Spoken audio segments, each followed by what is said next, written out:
Previously in part 1, our journey began with smooth sailing through seemingly endless rapids, with plenty of fish caught along the way. Nice fish, Bert. In part 2, we'll traverse the flutes on day 3, an endless stretch of shallows that means lots of dragging. On day 4, as we arrive to the site of the evacuation during the Langtry Flood, storm clouds begin forming on the horizon. That's not good.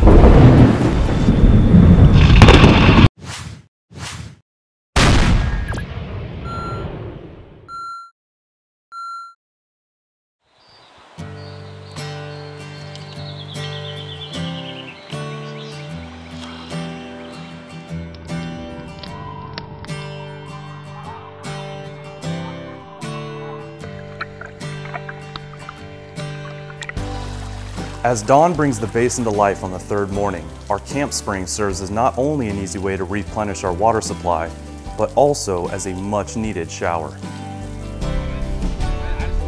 Coffee is one luxury that it's tough to do without, even on a trip like this. Just boost your morale first thing in the morning. Hits the spot. All right, guys, it started day 3 here on the Pecos River. They tell me that we have not even come close to the prettiest part of this river yet, and that's saying something, so I'm gonna finish loading up and get on the water. As we paddle away from camp, the wild mustangs greet us to say farewell. I cannot think of a better way to start the morning. I love this place. Today's float will take us through the flutes, a labyrinth of scars etched into the earth beneath the flowing water. All right, so we're in the flutes now. Gonna involve a lot of dragging. Usually it's better just to get out of your kayak rather than trying to run it. It's a lot of in and out, but just gotta power through it.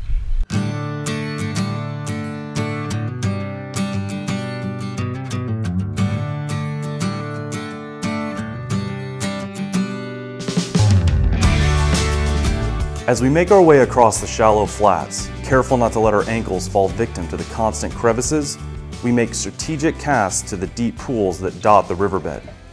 Our strategy is rewarded. Fish out!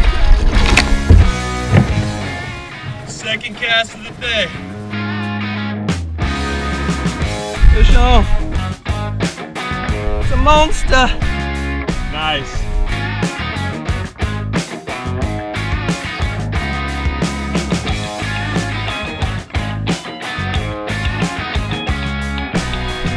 Fish on! Nice! They are hungry today.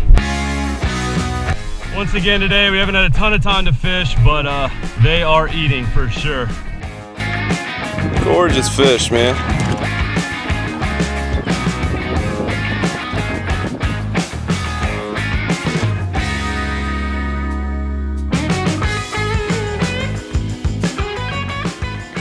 In these flutes, most of this is too shallow to fish really. So if you find a deep hole, you gotta figure if there was a fish nearby anywhere, he's gonna be holed up in that deep hole. I like to hang out there, get out of the current, and wait for something stupid to swim by. In this case, it was my swim bait. Fish! Oh! I watched him come out of nowhere and smash it, dude. Right back to my... Oh, you got it again! Yeah!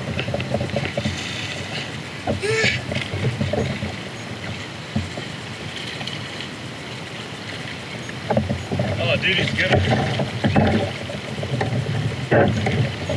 Nice! I threw in there, I watched him come out of nowhere the second it landed and smash it. And I set the hook too soon, pulled it right out, and then threw right back in there. And the second it hit the water again, he smashed it a second time and got him in that time. That was fun to watch.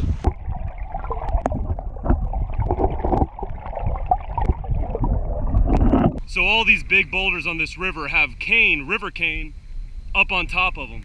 That just tells you the kind of power that the water's gonna have in this area. When it gets that high, funneled through these canyons, everything's getting swept along with it. Dragging my kayak over the seemingly endless shallows, I can't help but think of how special this place is. of how only those willing to trade motors for paddles are awarded the privilege of experiencing this river's beauty. There are no boats here, nor have there ever been. It feels like a private club that I've been fortunate enough to make the list.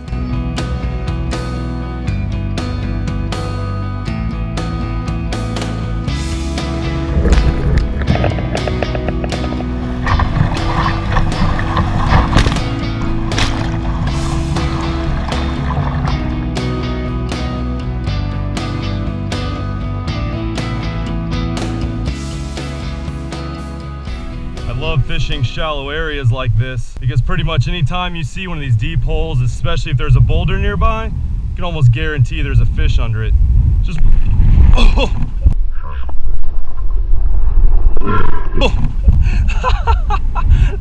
almost just went swimming. That's what I get for narrating while drifting backwards standing up. So despite all of us catching a bunch of fish today, we've actually made pretty good progress. So the sky's looking a little dark in front of us, a little ominous, so we're gonna look for the next available campsite and just go ahead and call it a day. We got modest clouds here. It's indicative of severe weather, so I don't know what's gonna pass to our south that hit us directly. We got this nice overhang, should keep most of the rain off us. We're just scouting out some egress routes in case the worst happens. You know, it doesn't look like it's gonna be a crazy night or anything, but you gotta be prepared. So this is the sotol plant, the tons of uses for it, including making weapons for the indigenous people of this area.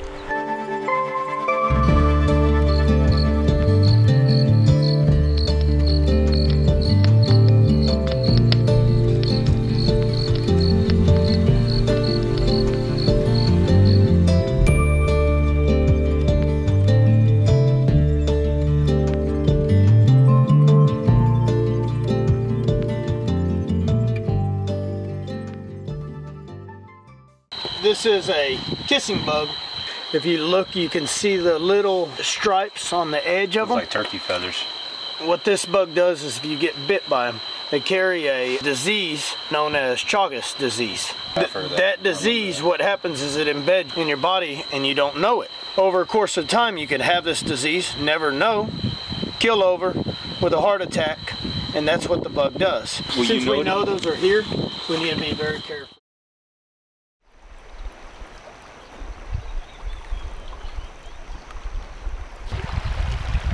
We wake on day 4 to ominous skies. Looks like we could get some storms today. Definitely gonna keep the rain jacket handy. All right guys, day 4 on the Lower Pecos River. It is hot today. It also looks like it might storm, so kind of the worst of both worlds, but we're gonna get going, see if we can't catch some fish, and see what the river's got in store for us today. So one problem we're having out here, it's super dry, it's drying out our hands, and it's just rough terrain. Everything here will stick you or stab you or scratch you. And so we've all got kind of cuts on our hands in various places. So today I'm gonna be wearing these NRS Castaway gloves, partly to protect me from the sun, but also just to protect me from the elements and from the fauna that's out here. These Castaways have good padding, so it'll help me when I'm paddling and if I'm having to grab anything sharp. Like a lot of the branches out here.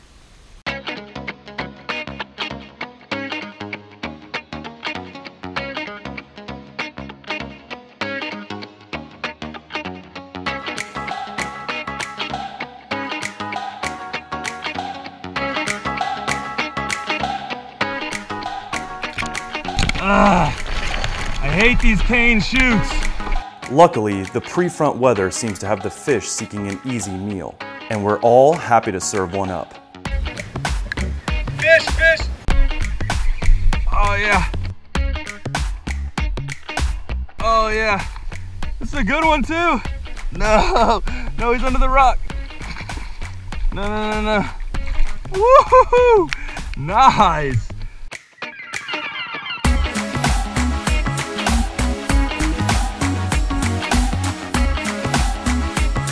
Well, we're hearing lightning and now it's starting to sprinkle a little bit.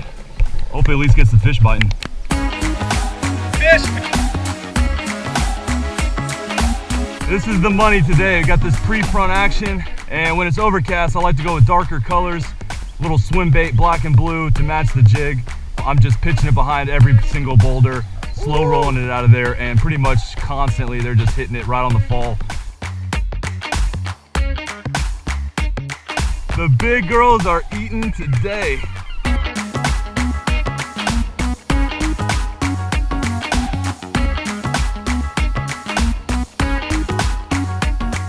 As the reluctant skies begin to quench the parched earth, we take a break under an overhang to eat lunch, dry off, and get our bearings. Now that is a view.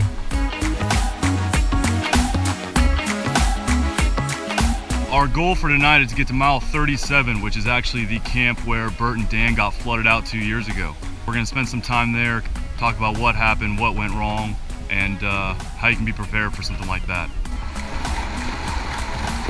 We just got the Pin Rock Rapids, which is one of the more technically difficult rapids on the trip.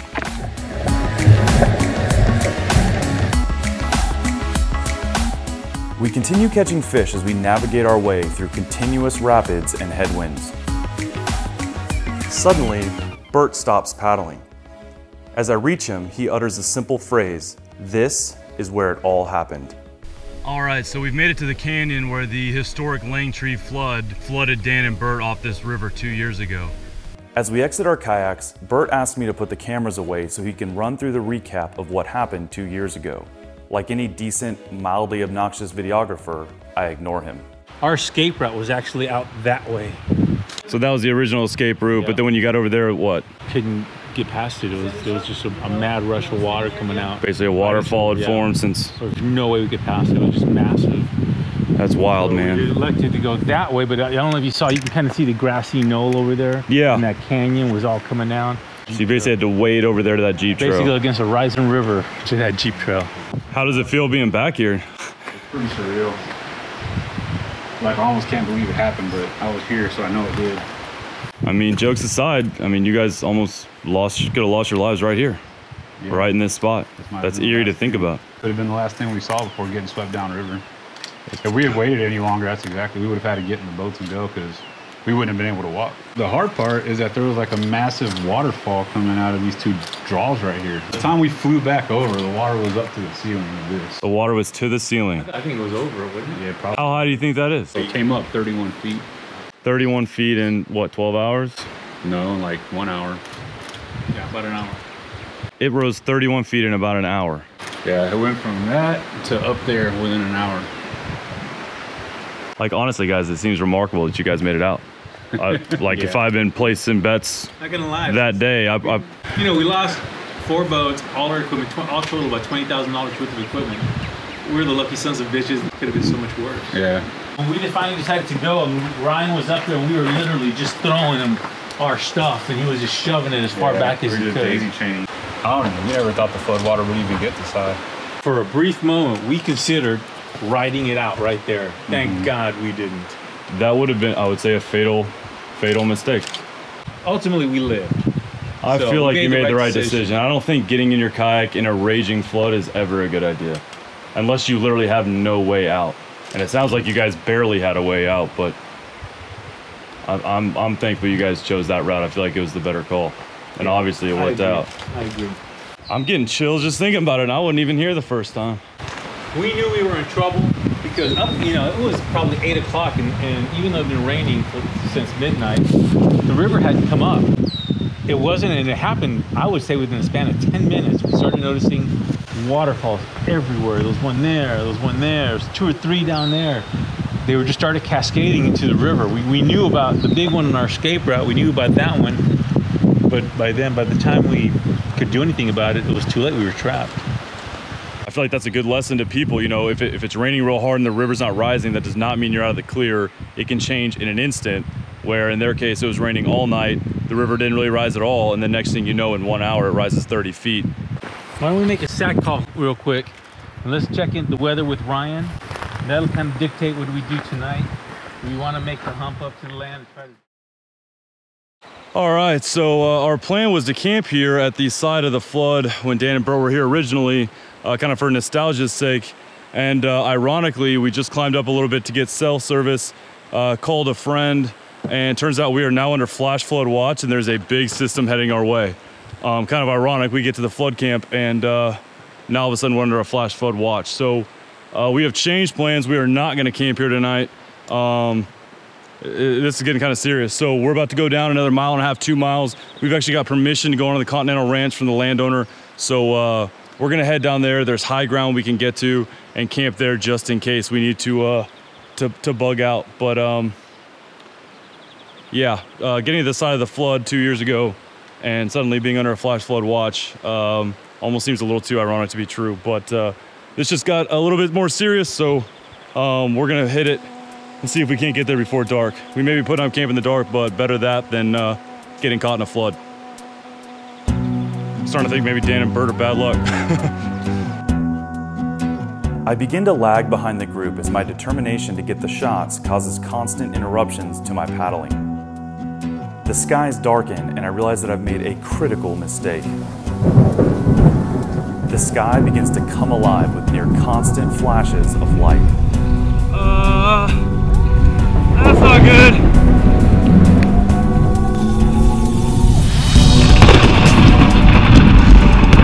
The time for getting shots is over.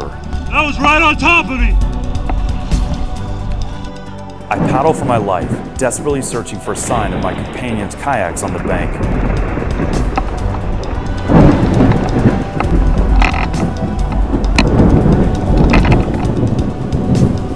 I gotta get out of this like now. I gotta get to camp right away. There's lightning everywhere. Rain begins to fall as I reach the summit, and I'm relieved to see the guys have found a small structure to make camp under. Well, after having scares of rain all week, it's storming. And of course, we're on top of the cliff under a tin roof for the lightning storm. Not ideal. It is literally lightning all around us, 360 degrees, pretty much non-stop. I think we're in for a long night.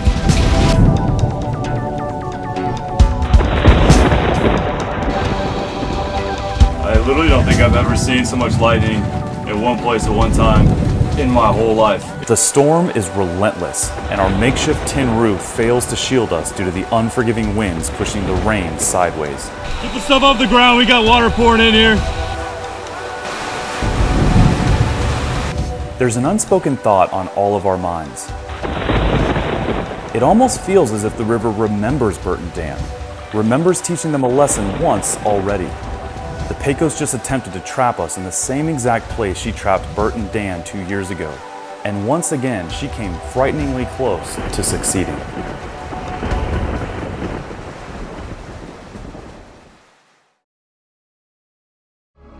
Coming up in part 3, we'll spend a day exploring Lewis Canyon, where we'll find rock carvings that are thousands of years old. Literally all this is just covered in carvings.